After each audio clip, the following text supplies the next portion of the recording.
사람들이 이게 문화인지는 잘 모르겠는데요. 굉장히 다른 사람을 위해서 박수를 쳐주는 게 굉장히 인색한 것 같아요. 수고와 작품에 비해서. 그래서 우리가 오늘도 우리가 주님께 영광의 박수를 올립시다 하면 정말 2초 치고 말 것 같아서 미리 드리는 말씀입니다. 여러분 인색해하지 말고 우리가 하나님께 우리 죽음까지도 이기신 그 부활의 주님께 우리 최고의 영광의 박수를 올려드렸으면 좋겠습니다. 시작! 우리 주님께서는 부활하셨습니다. 죽음까지도 이기셨습니다. 할렐루야. 아멘 아멘. 아멘 아멘 아멘. 네, 감사합니다. 여러분, 오늘은 굉장히 참으로 기쁜 날입니다. 왜냐하면 단지 그냥 부활주일이어서도 기쁘고 또 부활주일이 아닌 주일이어서도 기쁘지만, 오늘은 2021년 우리가 사순절을 정말 너무너무 잘 보냈고 믿음으로 승리한 그 주일이 아닌가 싶습니다. 우리가 지난 44순절 기간 동안 30일 특별 새벽 기도회를 했고요. 그리고 그 특별 새벽 기도회 마지막 날에는 우리가 24시간 예배를 드렸습니다. 과연 24시간 연속 예배가 가능할까라는 그런 많은 물음표를 우리가 던지게 되었는데, 굉장히 은혜스러운 시간이었습니다. 24시간 이제 한번 우리가 예배를 한번 드려보자라는 그런 꿈을 가지고 이제 쭉 예배를 기획을 하면서 이제 이게 과연 어떻게 될까, 또 과연 몇 명의 사람들이 올 거고, 또 과연 그것이 좀 이렇게 점점점 이렇게 기도에 불이 붙어갈까, 아니면 점점 힘들어질까, 여러 가지 의문점이 있었는데요. 첫 번째 예배를 딱 시작하고 새벽 예배 마치고 그 다음에 이제 7시에서 9시 타임이 제일 취약한 시간이거든요. 왜냐하면 출근하실 분들은 출근하고, 또 자녀 있는 분들은 밥 하러 가고, 그 다음에 이제 또 출근 준비 시켜드리러 이게 갈 시간이었기 때문에, 그 7시 9시 타임을 우리 교역자 한 3명하고 한두 명 이렇게 4-5명 앉아서 예배를 드리면 어떡하지? 라고 걱정을 했지만, 7시 예배 딱 드리고 나서 와, 이건 진짜 대박이다 라는 생각이 딱 들더라고요. 왜냐하면요, 제가 그 7시 예배 드리고 또 그 다음에 세 번째 예배 드리고 네 번째 예배 드리고, 예배 드릴 때마다 한 분씩 저한테 와서 꼭 이렇게 인사를 해주시더라고요. 목사님 너무너무 감사해요. 여기가 기도원이 따로 없네요, 그러더라고요. 아니, 생각해 보니까 맞아요. 요즘에는 그 기도원의 영성을 한국 교회가 잃어버려 가고 있다는 생각이 들었어요. 기도원을 가지도 않을 뿐더러, 또 기도원에 가서 우리가 막 그렇게 열심히 뜨겁게 기도를 하지 않는 시대가 되온 것 같아요. 그래서 우리가 이곳에서 작정하고 우리가 한번 예배를 드리자 했더니 정말 여기가 딱 그 기도원이었던 거예요. 한참 기도하고 또 잠깐 쉬었다가 또 예배 드리고, 또 잠깐 쉬었다가 예배 드리고, 그래서 아무튼 너무너무 좋은 시간들을 저희가 보냈습니다. 제가 이제 하루 종일 이렇게 쭉 교회에 앉아서 기도를 하면서 이제 너무 감사한 일들이 많이 떠오르더라고요.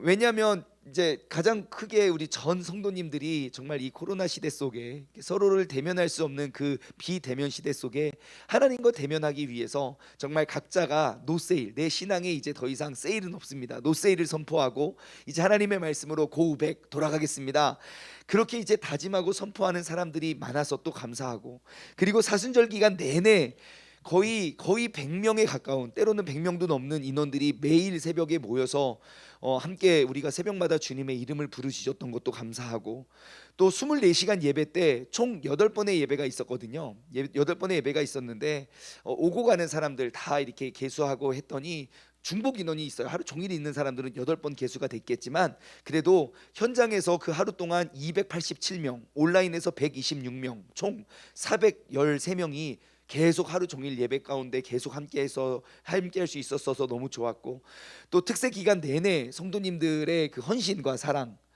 그리고 섬김, 아마 서로 이렇게 막 간식도 준비해 주시고 사랑을 나눠 주셔서 우리가 얼마나 행복했는지 몰라요. 이제 그런 거 이제 그렇습니다. 언제든지 여러분 사랑을 나눠주셔도 된다고, 그 말씀 드리고 싶어서요. 아무튼 사순절 기간 내내 그냥 간식만 있었던 거 아니라 그냥 매일매일 또 특별 찬양을 또 준비해서 주님께 올려드린 것도 너무 좋았고, 그리고 정말 그냥 눈에 보이는 간식과 그냥 그 특송 외에도 정말 보이게 보이지 않게 헌신하고 수고하신 분들이 얼마나 많은지 몰라요. 그러니까 한두 명에 의해서 그런 행사가 이루어진 게 아니라 정말 많은 분들의 헌신과 사랑으로 맺혀질 수 있었던 이루어질 수 있었던 아름다운 행사여서 너무 좋았고, 그리고 결론, 정말 방언도 받고 고침도 받고 응답도 받고 영적으로 정말 그 회복의 열매를 우리가 풍성히 누렸던 것 같아요. 특별히 제 마음에 이제 좀 크게 남겨졌던 사건이 그 24시간 예배 마지막 집회였어요. 순간순간 시간 다 좋았지만 마지막 12시 예배를 딱 드리고 이제 하루 종일 기도를 했잖아요. 그다음 여기 앉아 계신 분도 그렇고 또 여기 서 있는 저도 그렇고 하루 종일 기도를 하다가 너무 너무 힘들더라고요. 저녁 예배 딱 시작할 때 너무 힘들더라고요. 그래서 힘들다 하는데 갑자기 본당에 설교하러 오라고, 그래서 막 커피 또 막 벌컥벌컥 마시고 갔잖아요. 또 막 설교하고 오니까 힘들더라고요. 그래서 저 뒤에서 이렇게 힘들어하고 있는데 갑자기 우리 12시 집회를 인도하시는 김영중 전사님이 막 열심히 말씀을 전해주시는데 갑자기, 자 그럼 이제 마지막으로 목사님과 제가 여러분들이 안수하겠습니다. 안수해야지. 그래가지고 잠을 깨기 위해 막 일어나서 막 기도하다가 안수를 하는데 세상에 하루 종일 그렇게 기도가 쌓이니까요, 손만 얹으니까 사람들이 다 나가 떨어지더라고요. 진짜 신기하더라고요. 기도 외에는 이러한 유가 나갈 수 없다더니, 기도를 받는 사람도 기도를 하는 사람도 함께 하루 종일 그 기도의 능력을 붙잡았더니 하나님께서 그렇게 일을 행하심을 봤어요. 근데 제가 더 이렇게 마음에 와닿았던 것은 그 마지막 12시 밤 12시에 예배가 시작해서 한 새벽 3시 가까이에 저희가 끝났거든요. 근데 그때 여기 예배실 안에 앉아 있었던 사람을 계수해 보니까 34명이 앉아 있었어요. 34명 중에 갓난 아이 포함해서 그 대학생 이하의 아이들, 그러니까 대학생 이하의 다음 세대 자녀들이 34명 중에 몇 명이나 있었을까요? 34명 중에 20세, 20세 이하 몇 퍼센트 정도 있었을 것 같습니까? 제가 그거를 보고 되게 놀랐어요. 그 34명의 사람 중에 16명이 20살 이하의 아이들이었어요. 저는 그게 너무너무 크게 와닿았어요. 왜냐? 여러분 생각해 보세요. 저희의 부모님 세대는 그 기도원의 영성을 알아요. 그래서 하루 종일 쭉 기도하고 말씀 보고 기도하고 말씀 보고 기도하고 말씀 보는 게, 맞아, 우리 옛날에 기도원 가서 이렇게 기도했지 라고 그때 향수를 회상하면서 그 은혜를 받았어요. 저는 막 그런 기도원 세대는 아니지만 저 어릴 때에 진짜 기도원 많이 따라다녔어요. 아버지 따라서 맨날 기도원 가서 막 귀신 내쫓고 막 이런 거 맨날 보고 막 너무 심심하고, 예배를 왜 이렇게 많이 또 왜 이렇게 오래 드리는지 한참 뛰어놀다가 또 이제 설교하면 막 뛰어다니지 말라 그래요. 그럼 앉아요. 앉아서 한참 졸다가 깨도 또 계속 말씀하고 계셔. 몇 번을 자다 일어나도 계속 설교하고 계시고. 그래서 그래도 기도원 영성에 대한 좀 뭔가 좀 본 건 있거든요. 근데 지금 2000년 이후로 태어난 우리 아이들은 그러한 걸 본 적도 없고 경험한 적이 없어요. 다시 말해, 내 안에 하루 종일 기도를 할 수 있구나라는 그 그릇이 없는 거예요. 그러한 모습을 본 적이 없으니까요. 예배를 딱 시작하면 시간 되면 끝나야지. 하루 종일 예배를 계속하는 것들에 대한 이미지나 무슨 예배를 하루 종일 드리냐고 그렇게 생각은 할 수 있지만, 하루 종일 예배를 할 수 있겠구나라는 생각을 하기는 어렵거든요. 경험해 본 적이 없어서. 근데 너무 신기한 게 새벽 예배 딱 끝나고 7시에 이제 기도회를 시작하려고 했는데, 아무튼 뭐 자매님 몇 분이 이렇게 젊은 20살 갓 20살이 된 아이들이 앉아 있더라고요. 그래서 기도하고 가려나? 그러고 있는데 그 다음 시간에도 앉아 있고 그 다음 시간에도 앉아 있고 12시 왔는데 계속 앉아 있는 거예요.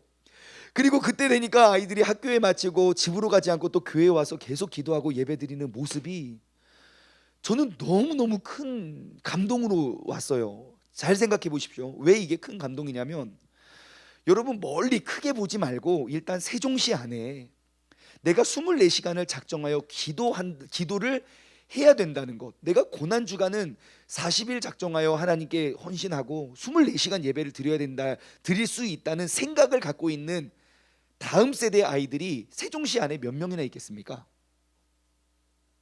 그런 컨셉을, 그러한 그릇을 갖고 있는 아이들이 세종시 전체 모든 아이들에게 몇 명이나 있겠냐고요.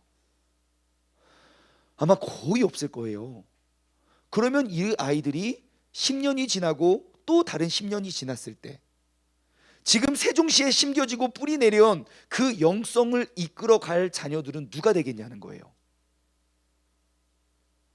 그런 의미에서 저는 너무 기뻤어요. 저 뒤에 앉아가지고 막 애들이 막 이렇게 막 기도하고 예배드리는 그 모습이 얼마나 아름다운지 여러분 꼭 기억하시기 바래요.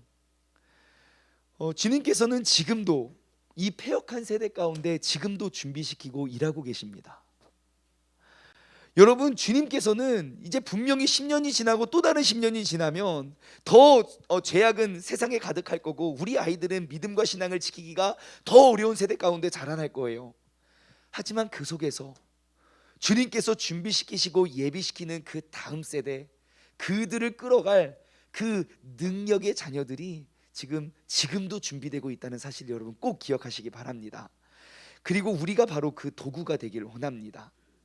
여러분 예수님께서 십자가에 달리셨을 때 딱 두 부류의 사람이 있었어요. 예수님 십자가 곁에 있었던 사람 중에 예수님과 함께 그 십자가를 짊어지고 나아갔던 사도 요한과 마리아와 그 주변의 사람들, 정말 죽음의 위협 속에서도 정말 주님과 함께 십자가를 짊어지겠습니다 다짐하고 나아갔지요. 분명히 예수님의 십자가 함께 있었던 사람 중에 군인들이 있었습니다. 그 군인들의 목적이 무엇이냐? 예수를 십자가에 못 박고 예수님은 그 고통을 당하시면서 죽음을 맞이하고 계시는데 그 예수님의 옷을 베껴서 나의 유익이 뭐라도 그 알사탕 하나라도 바꿔 먹으려고 그 천 옷감 팔면 돈이잖아요. 그래서 그거 4등분으로 잘라서 자기들끼리 나눠 갖고 속옷을 벗기니까 그 속옷 그거 자를 것도 없잖아요. 속옷이 작으니까. 그러니까 그거 제비 뽑아서 가져가려는 그러한 군인들이 있었어요. 분명히 그들 모두 예수님 주변, 예수님 십자가에 달리신 예수님 곁에 서 있었지만 완전히 다른 목적을 가지고 있었지요. 여러분 내가 어떠한 사람인지 한번 돌아보았으면 좋겠어요. 이 자리에 앉아 있다고 해서 우리가 모두 십자가를 함께 짊어지는 사람이 아닐 수도 있어요. 주님께서 십자가에 달리시든 말든 빨리 나한테 복이나 달라고, 주님 아프신 건 알겠는데 빨리 이 문제 좀 해결해 달라고, 다른 거 다 그만두고 빨리 내 직장의 문제, 내 취업의 문제, 자녀의 문제, 부부간의 문제, 그런 것만 빨리 해결해 주면 된다고, 우리가 그 십자가에 달리신 그 주님 곁에서 그러한 군인과 같은 존재가 되지 않길 주님의 이름으로 소망합니다. 여러분 이제는 우리가 보여주고 증명할 때입니다. 진짜 그리스도인의 모습과 진짜 성경이 이야기하는 그러한 신앙이 무엇인지를 우리가 증명해 줘야 됩니다. 여러분 우리 교회가 이제 우리가 잘못 배워왔고 잘못 알아왔고 잘못 해왔던 그러한 잘못된 신앙의 그러한 틀을 우리가 바꾸어냈으면 좋겠습니다. 여러분 세상은 하나님에 대해서 너무 큰 오해를 하고 있어요. 주님께서 우리를 사랑하시는 그 사랑의 의미와 그 사랑의 값이 정말 고귀하고 귀중해서 우리에게 값없이 주셨는데 세상 사람들은 이제는 더 이상 교회를 봐도 그러한 사랑을 기대하지 않아요. 아니요, 좀 더 정확히 말하면 교회 안에 있는 사람들도 그 사랑이 무엇인지 알지 못해요. 여러분 이제 우리가 그 진짜 교회를 한번 세워갔으면 좋겠습니다.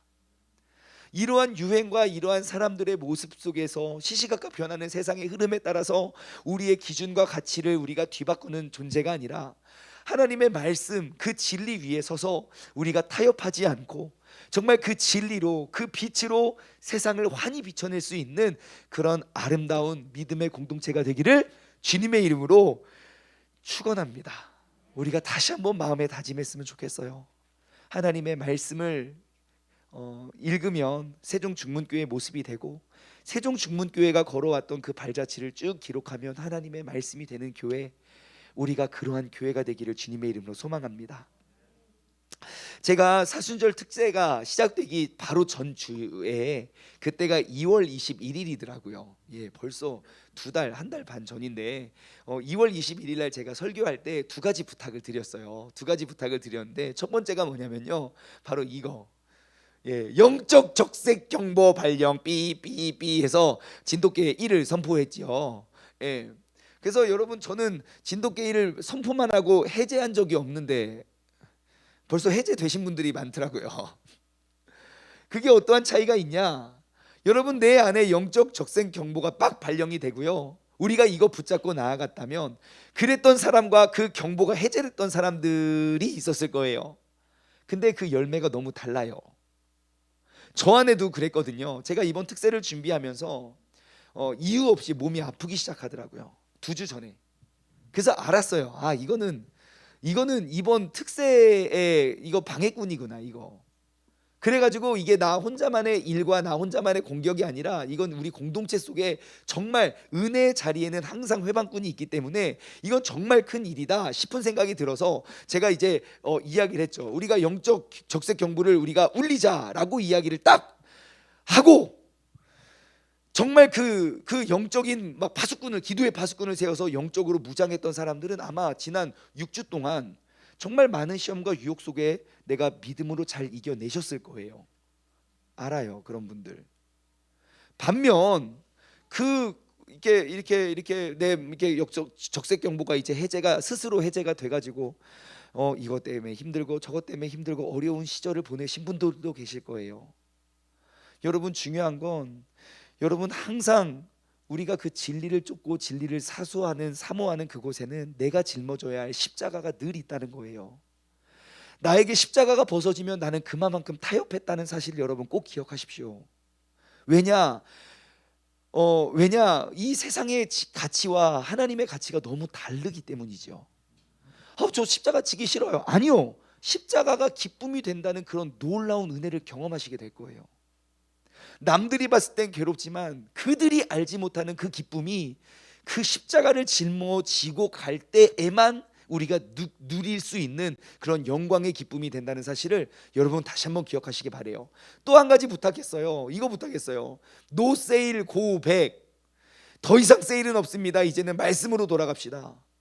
정말로 여러분, 다시 한번 우리가 매주 외칠 건 아니지만 여러분 항상 우리의 마음과 우리의 신앙이 이제는 더 이상 내가 세일 딱지를 붙여야만 내가 그 행사에 참여하고, 내가 여러 가지 세일 딱지 뭔가 나에게 얻어지는 유익이 있어야만 내가 하나님의 말씀을 읽고 묵상하고 예배를 나오는 그러한 신앙인이 되지 말고, 이제는 진짜 말씀에 기록된 그대로의 신앙을 우리가 닮아가고 배워갔으면 좋겠습니다.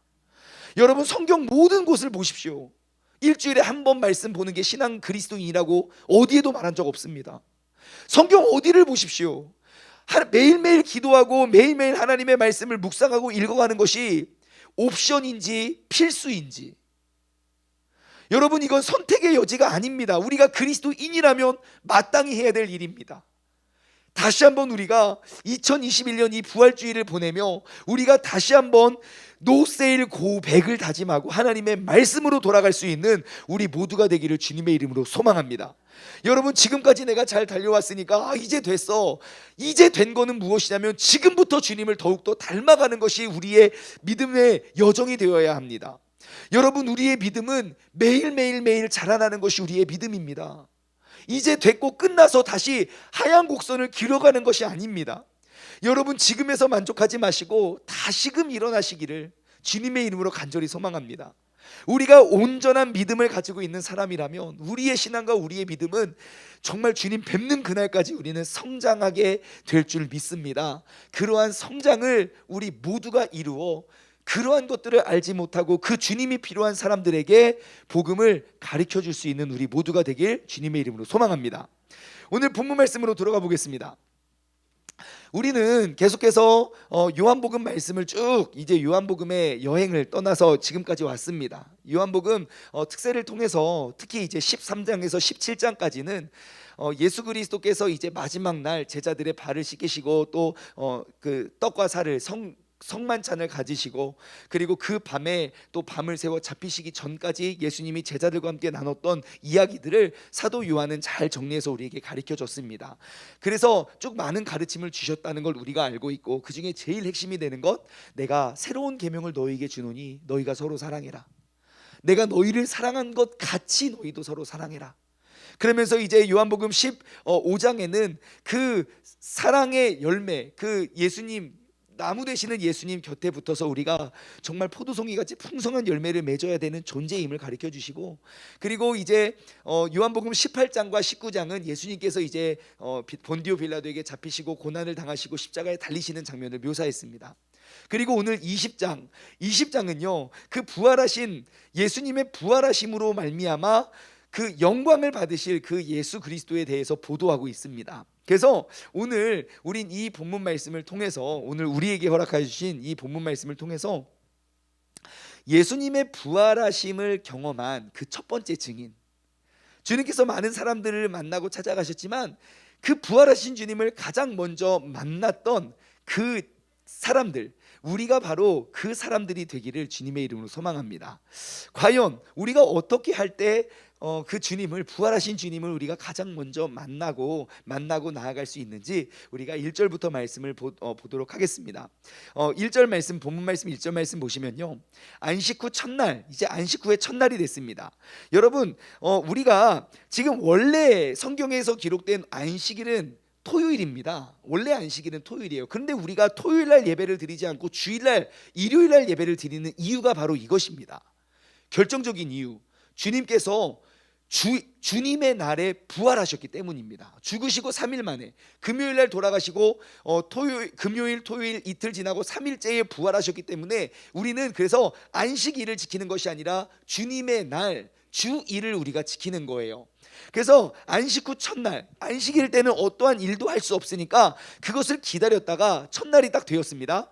안식 후 첫날 일찍이 아직 어두울 때에 막달라 마리아가 무덤에 와서 돌이 무덤에서 옮겨진 것을 봅니다. 잠깐 이 말씀을 다시 1절 말씀 띄워주세요. 자, 여기서 눈에 보이는 것은요, 자, 안식 후 첫날 일찍이 아직 어두워요. 다시 말해 모든 상점이 문을 열기 전이에요. 모든 가게가 문을 열기 전이에요. 근데 여러분 아시죠? 지금 이 여행을 간 게, 무덤을 찾아간 게 막달라 마리아 한 명이 아닙니다. 누구누가 있었죠? 마리아, 살로메 있었죠. 예, 그 막달라 마리아하고 예수님 어머니 마리아하고 그 요한 야고보의 어머니 그 살로메가 같이 가요. 그런데 요한복음은 그 주님을 가장 먼저 만났던 이 막달라 마리아를 집중해서 이렇게 쭉 기록을 했어요.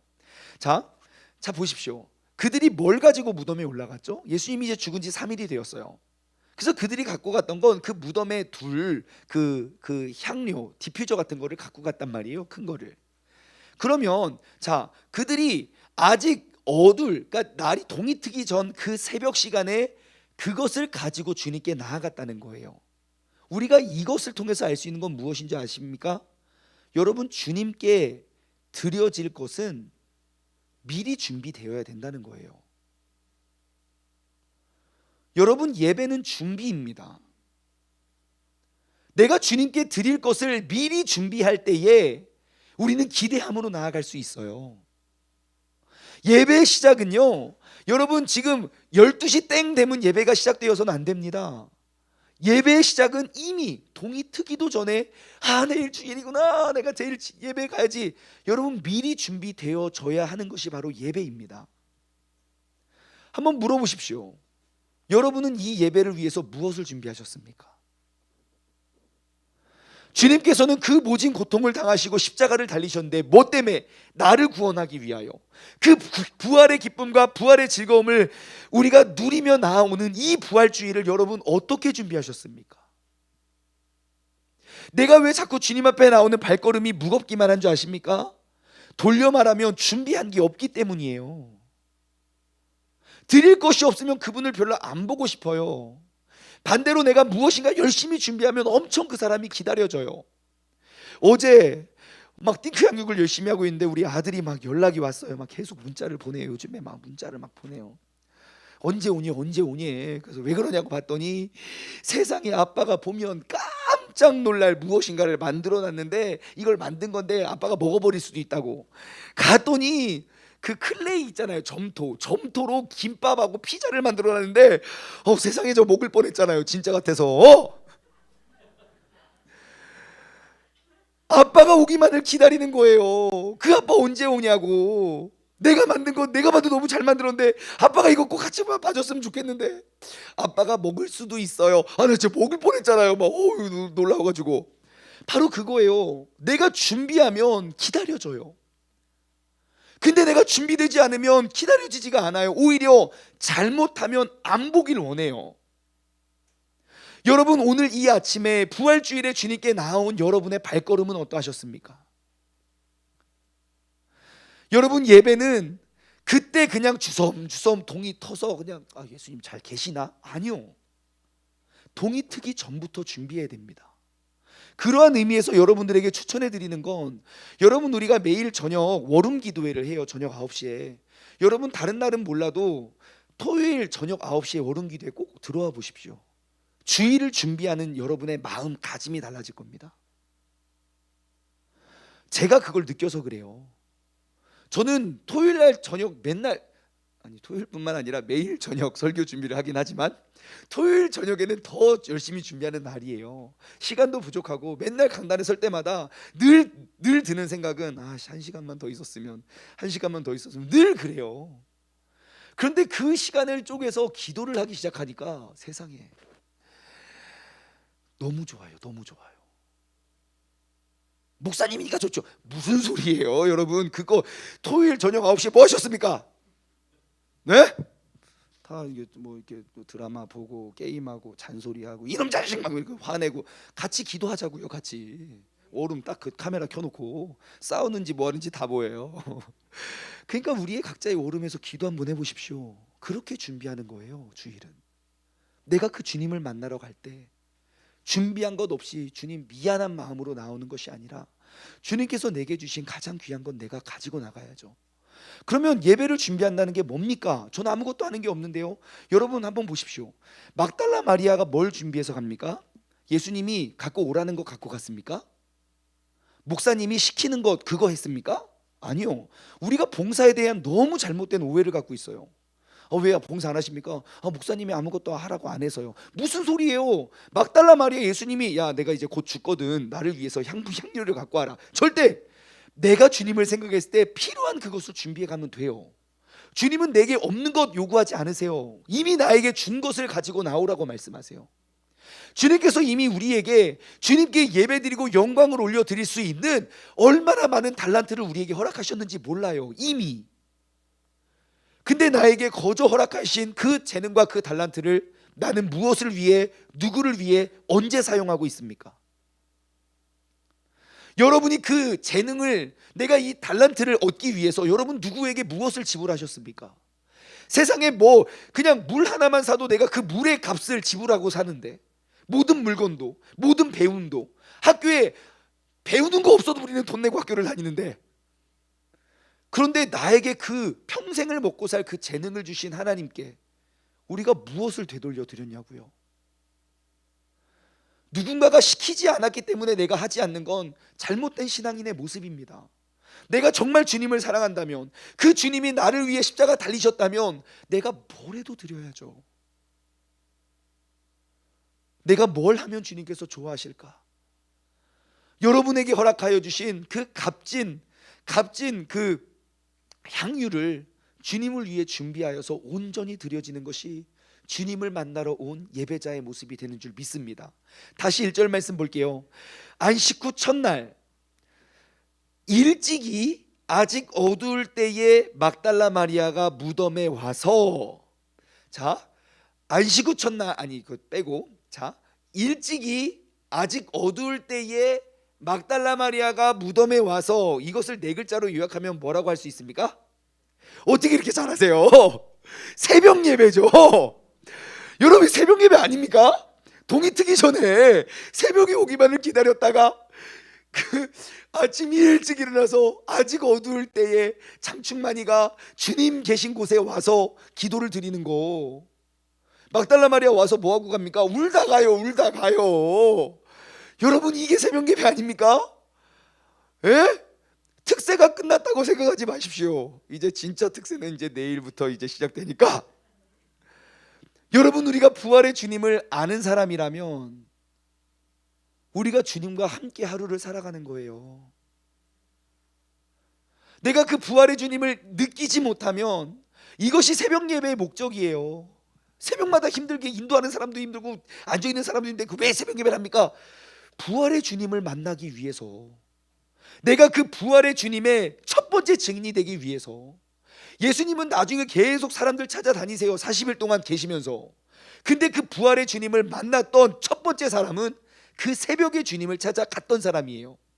여러분, 우리에게 매일매일 주어지는 그 하루하루 우리가 무슨 힘으로 살아갑니까? 우리가 어떠한 능력으로 우리가 그 하루를 내가 이끌어갑니까? 그러니까 그 부활의 주님의 음성을 듣기 위해 우리가 나아가야 된다는 거예요. 여러분, 이 새벽 예배의 영성을 우리가 다시 한번 부활시킵시다. 세상이 다 하지 않는다고 진짜 새벽 예배 드리지 않는 교회 정말 많아요. 목사님들 가운데서도 네, 다른 건 다 하겠는데 새벽 예배만 없었으면 좋겠다고 생각했던 사람이 저였어요. 진짜 새벽 예배 근데 이렇게 새벽 예배가 재밌고 즐거울 줄은 저도 몰랐어요. 여러분, 저는 새벽에 굉장히 취약했던 사람이었어요. 부활하신 주님을 만나기 전까지. 우리가 정말 그 새벽의 영성을 2021년 부활주일에 우리가 회복했으면 좋겠습니다. 그 부활의 주님을 가장 먼저 만날 수 있었던 사람, 그 새벽의 주님을 찾아갔던 사람임을 기억하시기 바랍니다. 여러분, 주님께 나아가는 것은 기다림이 아닙니다. 그냥 일어나서 나가는 것입니다. 내가 주님을 날이 밝기만을 동이 트면 내가 가지, 내가 할 일 다 하고 나중에 가지가 아니에요. 우선순위를 먼저 주님께 둔 그 사람을 주님께서 만나주세요. 참 신기해요. 예수님의 제자들도 이 무덤에 찾아와요. 하지만 그들은 또 자기 집으로 돌아가지만 하나님은 그 막달라 마리아에게 먼저 찾아와서 그의 이름을 불러주셨어요. 우리가 2021년 우리가 그 새벽 예배의 영성을 회복시키기를 소망합니다. 저는 이 본문을 읽을 때 너무너무 신기하고 참 웃긴 게, 다른 공간복음이랑 이 사건을 비교해서 보면 그 여자 3명이 올라가요. 이렇게 올라가는데 올라가면서 또 자기들끼리 또 이렇게 이야기를 해요. 야, 근데 가서 돌은 누가 굴리냐? 돌이 여기 큐티책에 나와 있는데요. 그 큰 예수님의 무덤을 사람들이 시체를 유기해 갈 수 있을 거라 생각해서 거기 이제 군인들도 세워놨고요. 그리고 큰 돌로 막아놨는데 그 돌의 지름이 1m에서 2m예요. 여러분들 1m, 그러니까 이 정도의 돌을 굴리는 거, 그렇죠, 여자 3명이면 가능하죠. 그럴 수도 있어요. 하지만 그 1m, 2m 되는 그 돌을 누가 굴리냐고요. 그러면 그 대책도 없이 힘센 사람을 데리고 가야죠. 야, 경민아, 우리 어디 예수님 만나러 갈 건데, 야, 꼭 와주라. 철우야, 우리 꼭 같이 가자. 그래야 가는 거 아닙니까? 근데 그것도 없이 가요. 야, 근데 가는데 이거 어떡하냐? 야, 돌은 누가 굴리냐? 그러고 가요. 또 대단하지 않습니까? 근데 갔더니 세상에 돌이 굴려져 있어요. 역시 무작정 가는 곳에 길이 있다는 거예요. 여러분, 우리가 이번 특세를 통해서 얻어낸 교훈이 뭡니까? 하면 된다는 거 아닙니까? 이렇게 매일매일 100명씩 새벽 예배 드릴 수 있는 교회라는 거 알았잖아요. 이제 알았잖아요. 우리도 다 그 신기하잖아요. 이게 한 주면 하겠죠. 열흘도 하겠죠. 하지만 40일은 어려워요. 하지만 우리가 하고자 했더니 됐잖아요. 정말 이 막달라 마리아도 그의 평범한 보통날 속에 그 새벽을 깨워 주님께 나아가니까 주님께서 만나 주셨잖아요. 아마 이번 특세를 통해서 많이 느끼셨을 거예요. 내가 평소랑 굉장히 달라진 나의 모습을. 하나님의 말씀 속에 살아왔던 사람들은 진짜 하면 되는구나, 주님을 부르짖으면 만날 수 있구나 라는 것을 우리가 느낄 수 있을 거예요.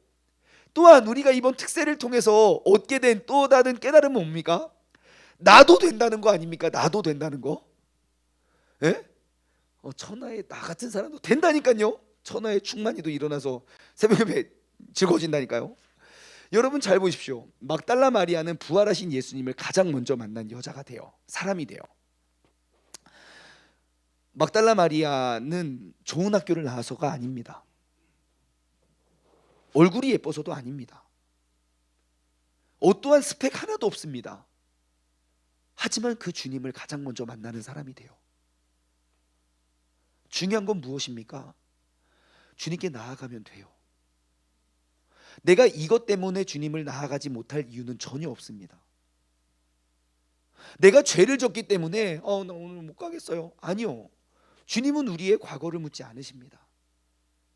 주님은 우리가 지었던 모든 죄를 도말하신다고 해요. 이사야서 43장 25절. 여러분 이사야서의 배경을 아시잖아요.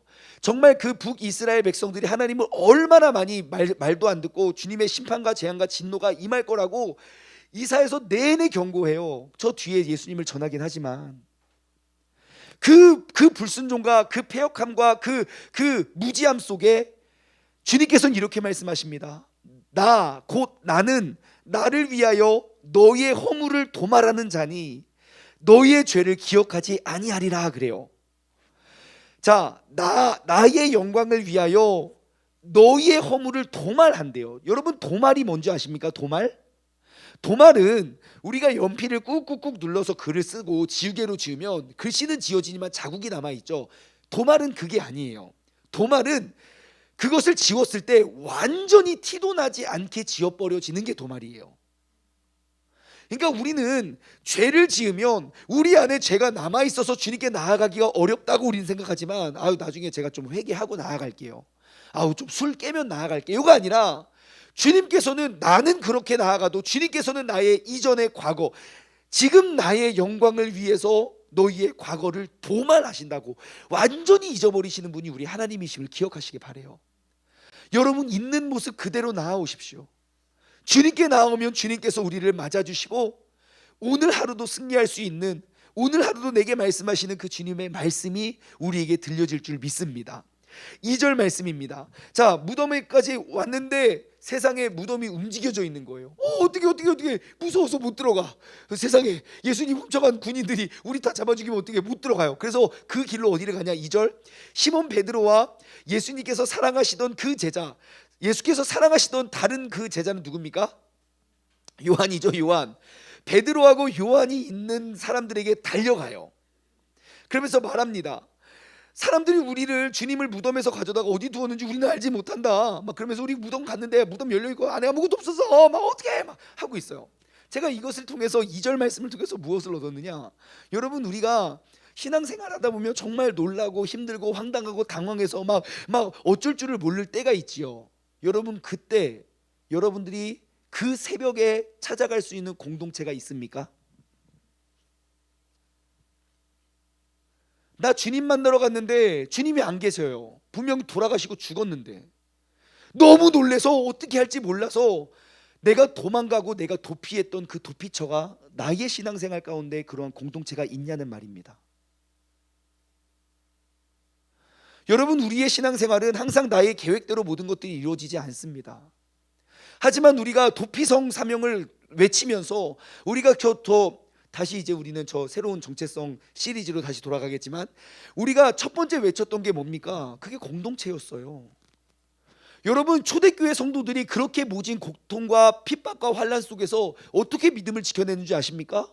사도행전 말씀을 보십시오. 그들이 모였을 때 기도하고요, 흩어졌을 때 복음을 전했어요. 그들이 모였을 때 떡을 떼며 교제를 했고요, 흩어져서 또 각자의 복음을 전하면서 살았어요.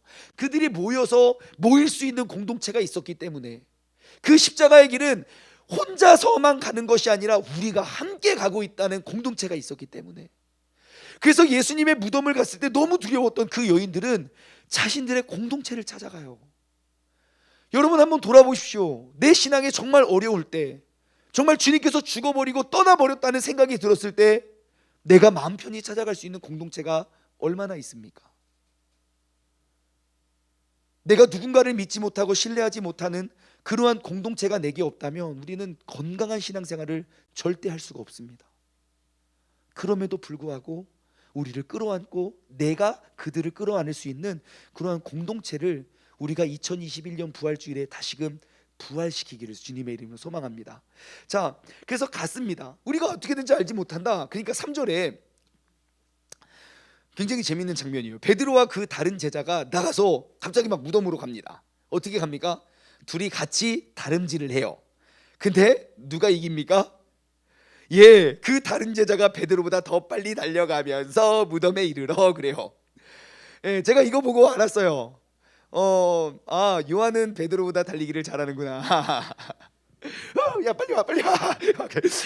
그러면서 제가 생각을 해봤죠. 왜 베드로는 달리기가 느리지? 라고 생각할 때 아무래도 요한이 이제 은근히 자기 자랑을 이렇게 하는데 베드로는 아무래도 좀 덩치도 좀 있고 그러지 않았을까 저는 생각해 봐요. 막 마음은 막 열정은 막 막 가요. 요한이 야 빨리야 빨리야 빨리야. 그래서 요한이 먼저 도착해요. 말씀대로 요한 딱 도착해서 보니까 진짜 무덤이 열려 있어요. 근데 너무 무서운 거예요. 보니까 진짜 세마포만 있고 못 들어가고 있어요. 그 뒤에 따라오던 베드로 가더니 아무것도 고민하지 않고 그냥 들어가요.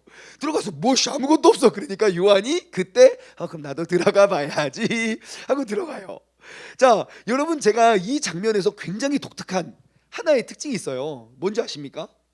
지금 예수님의 무덤을 향해 나아갔던 두 사람 중에 한 명은 매우 이해가 되는데 한 명은 매우 이해가 되지가 않아요. 이해되지 않는 한 사람이 누굽니까? 베드로요. 왜요? 베드로는 예수님이 잡혀감과 동시에 세 번이나 부인하고 자신이 부인할 때 예수님과 눈을 마주쳐 방송대곡을 했거든요. 예수님과의 마지막 추억이 내가 주를 위해 칼을 꺼내서 귀를 잘라낸 게 아니라 내가 주님과의 마지막 추억은 예수님을 세 번이나 부인할 때 쌍욕을 하면서 저주를 하면서 예수님을 부인했고 그분은 그 길로 가서 십자가에 달려 죽었다고요. 사도 요한은 이해해요. 왜냐하면 주님 죽는 그 순간까지 옆에 있어서 여자여 아들이로소이다. 아들아 너의 어머니다. 그러면서 그때부터 마리아 죽을 때까지 어머니를 두 명의 어머니를 모시잖아요. 그러니까 사도 요한은 주님께 나아가는 게 너무 기쁘고 즐거웠을 거예요. 하나님 어떻게 된 겁니까? 근데 여러분들이 베드로라면 나아갈 수 있겠습니까? 내 죄책감에 내가 주님과의 마지막 추억은 나는 그를 저주하면서 욕하면서 나는 도망갔었는데 주님께서 무덤에 계시지 않는다고 또 달려간다는 거예요. 여러분 우리가 부활해야 할 우리의 신앙이 바로 이겁니다.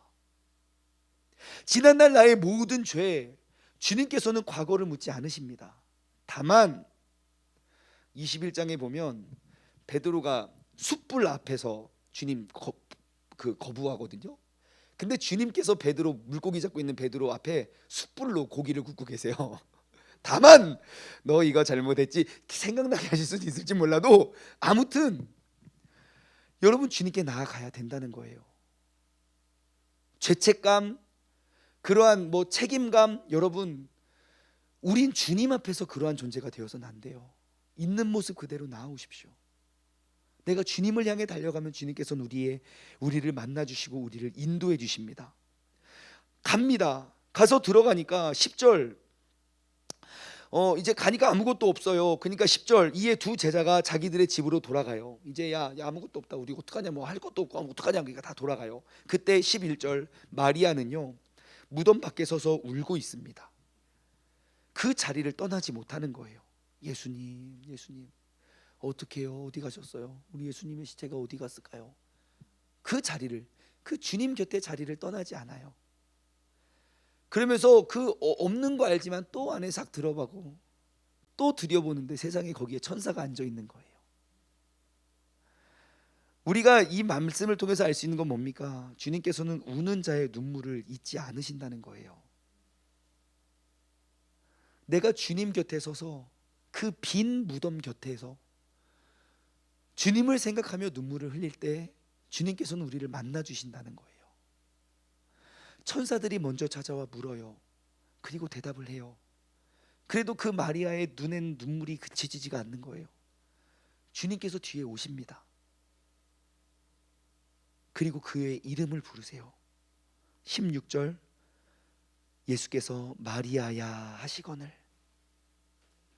여러분 우리가 주님 곁에 나와 우리의 모든 어려움들을 우리가 울고 있으면 주님께서는 우리를 모른 척 하시는 분이 아닙니다.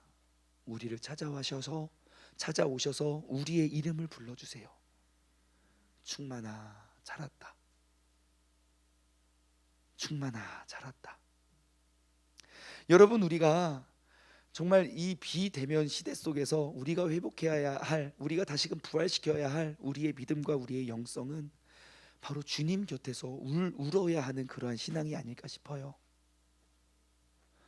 내가 주님 곁에 서서 그 빈 무덤이지만 내게 맡겨주신 그 사명을 위해서 우리가 그곳에서 주님께서 일하심과 도와주심을 우리가 눈물로써 고백할 때 주님께서는 우리에게 말씀하여 주시고 우리에게 또 새로운 또 길을 열어주시는 분인 줄 믿습니다.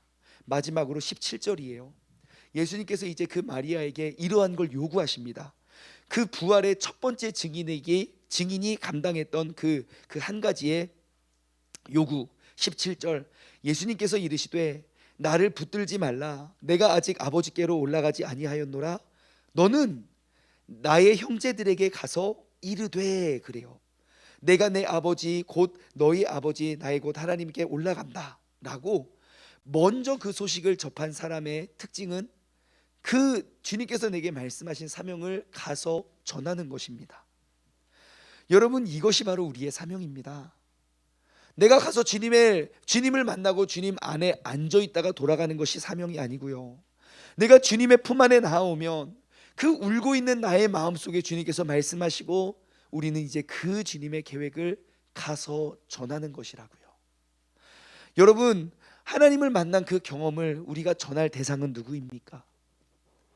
혹시 그곳이 주님이 계시지 않은 그 빈 무덤일 수 있어도 우리가 그곳에 가서 전해야 할 사명이 있다면 우리는 그것이 너무너무 힘들고 어렵더라도 그곳에서 눈물을 흘릴 수 있는 사람들이 되기를 주님의 이름으로 간절히 소망합니다. 적용 질문을 드립니다. 첫 번째, 여러분 혹시 부활의 주님을 경험하신 적이 있습니까?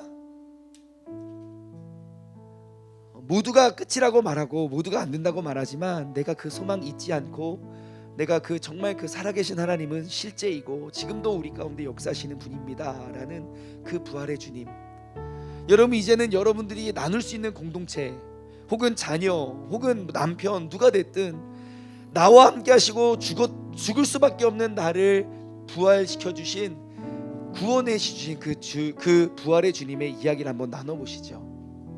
그러면 우리도 모르게 내 마음에 그 뜨거움이 회복될 겁니다. 두 번째, 여러분 부활의 기쁜 소식을 듣고자 내가 떠나지 말고 지켜야 하는 그 빈 무덤과 같은 자리가 어디입니까?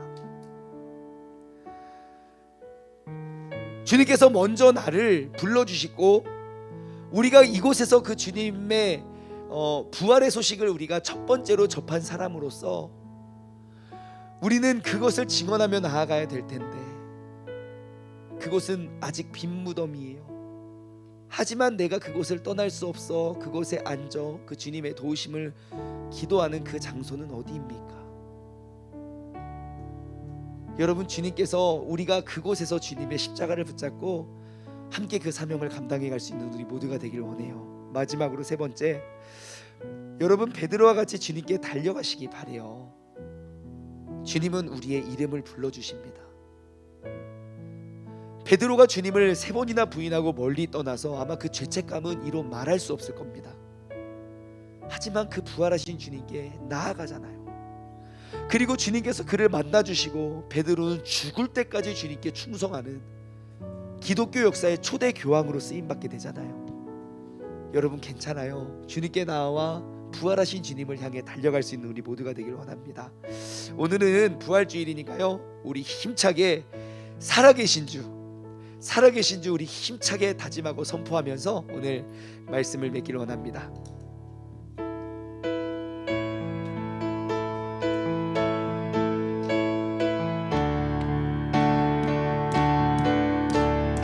우리 힘차게 박수 치면서 찬양하겠습니다.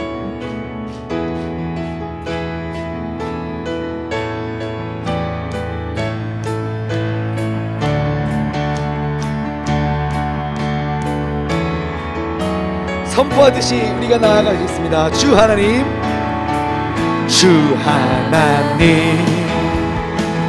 독생자 예수 날 위하여 오시었네. 내 모든 죄 다 사하시고 죽음에서 부활하신 나의 구세주, 살아계신 주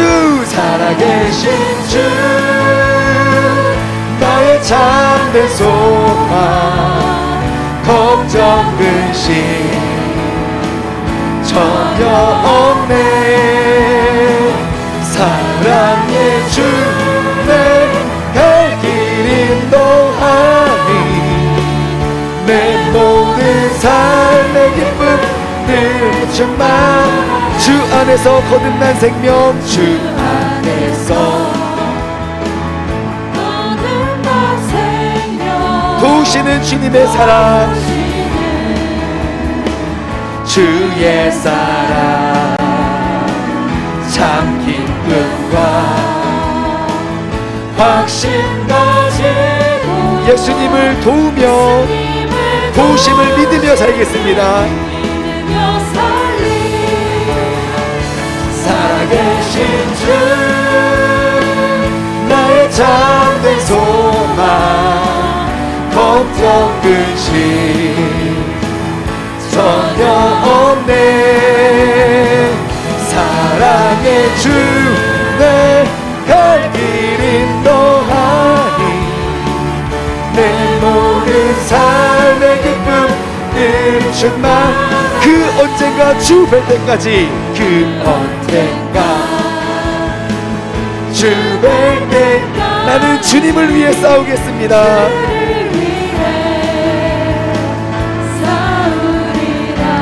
승리의 길이 멀고 험해도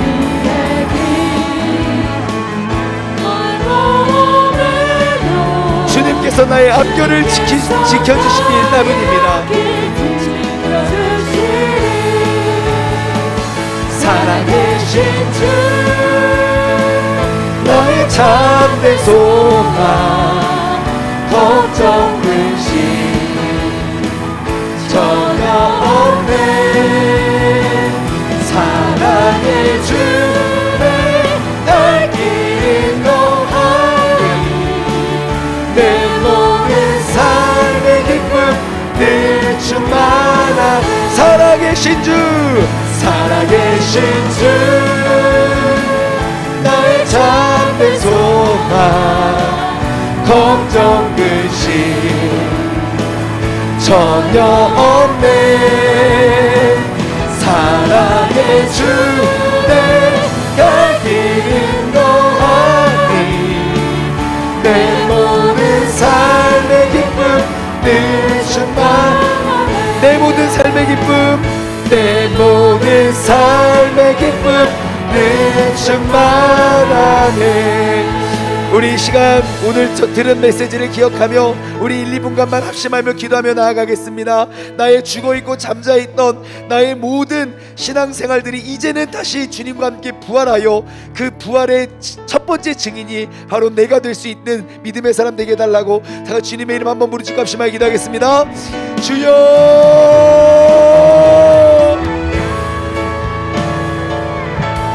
아버지 하나님, 주님께서 인도하여 주시고 아버지 하나님 주님께서 붙잡아 주옵소서. 아버지 하나님, 그 살아계신 주님은 아버지 하나님 지금 나의 이름을 부르시고 아버지 하나님 내가 그 주님과 함께 동행하며 우리가 승리하며 나아갈 수 있는 그런 믿음의 자녀들 되게 하여 주시옵소서. 아버지 아바레사리가라바레사리가라바리가라바레사리 아바라바라바레사리가라바리가라바레사리가라바리가 아바라바라바라바리가라바레사리가라바리가라바레사리가라바리가 아버지 하나님, 아버지 예수 살아계신 주님께서 아버지 우리를 만나주시고 아버지 내가 바로 그 부활의 첫 번째 증인이 되길 원하오니 아버지 하나님 주님께서 우리와 동행하시고 우리와 함께해 주시고 아버지 우리가 그 주님의 십자가의 길을 우리가 능히 짊어지며 나아갈 수 있는 믿음의 사람 되게 하여 주시옵소서. 하나님 아버지 감사합니다. 죽음까지도 이기신 그 주님의 그 부활의 능력이 과연 내 삶에 얼마만큼의 영향력을 미치고 있는지 돌아봅니다. 그리고 오늘 이 시간 내가 그동안 주님을 멀리 떠나 있고 내가 그동안 죄를 짓고 내가 미안해서 죄송해서 주님께 나아가지 못했던 잠자고 죽어있던 나의 모든 심령을 이제는 다시금 일으켜 예수 그리스도의 그 부활의 능력으로 우리가 승리하며 나아올 수 있는 주님께 한 걸음에 달려나갈 수 있는 그런 믿음의 사람 되게 하여 주시옵소서. 베드로와 같이 때로는 주님을 멀리하고 때로는 우리가 주님을 부정하며 우리가 떠날 때 있지만 부활하신 그 주님을 향해 정말 그 새벽부터 달려나왔던 그 베드로와 같이 우리가 주님을 향해 달려가게 하여 주옵소서. 많은 사람들은 이것이 십자가의 길이고 이것이 괴로운 일이라고 많은 사람들은 그곳을 떠나지만 그 빈 무덤을 바라보며 내게 말씀하실 주님을 기대하며 우리가 그 사역과 그 사람을 위해 눈물을 흘리며 울 수 있는 막달라 마리아와 같은 사람이 되게 하여 주옵소서. 아버지 하나님, 이 세상에 교회가 썩었고 교회가 무너지고 교회가 이제 교회의 온전한 기능을 잃어가고 있다고 이야기하는, 비방하고 비난하는 이 세상 속에 우리가 진짜 교회의 모습이 무엇인지, 진짜 그 교회가 감당해야 할 사명은 무엇인지 우리가 하나님의 말씀을 통하여 우리가 그 세상의 맛을 잃어버린 곳의 맛을, 그리고 썩어져가는 그 부패를 방지하는 그 소금의 역할, 어두워서 갈피를 잡지 못하는 이 세상 속의 빛의 역할을 감당할 수 있는 믿음의 사람들 되게 하여 주시옵소서. 이제는 우리 주 예수 그리스도의 은혜와 아버지 하나님의 무한하신 사랑하심과 성령님의 교통하심이 2021년 그 부활하신 주님을 우리가 꼭 붙잡고 우리가 다시금 부활하길 원하는 사랑하는 우리 세종중문 가족들 머리머리 위에, 지금 이 시간 함께 예배드리는 모든 사람들 머리머리 위에 이제로부터 영원토록 함께 하시길 간절히 축원하옵나이다. 아멘.